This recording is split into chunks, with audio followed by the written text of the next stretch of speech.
Lionheart. Lately, work has felt heavy. Voices crowd the air, sharp edges in meetings.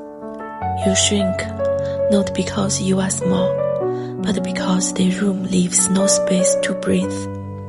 And you realize this feeling is not new. Through years of classrooms and degrees stacked like proof, you carried the same quiet weight, the sense of being held down, mirrored smaller than you are. Starting from the very beginning, your parents, voices of authority, always cutting you down to size. You are not enough, they said, without reason, without pause. Don't reach there, don't want that, that's not for you. And you wondered, were they afraid, limited and annoyed by your ambition? You couldn't understand. Why not let you rise and shine openly, be brilliant without apology? Maybe it was never about you.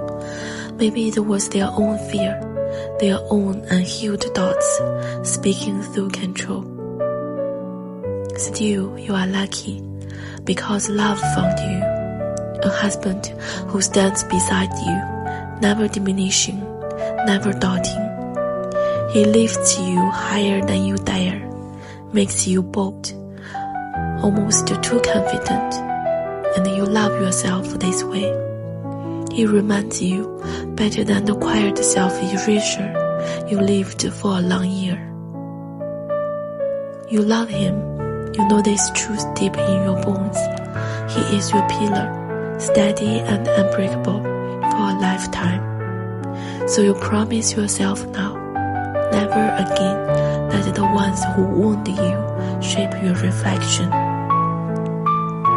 Know your strength, know your worth, know who you are without their permission. A true line does not pause to wonder what sheep are thinking. Find your peace by holding close what truly matters, and let the rest fall silent behind you.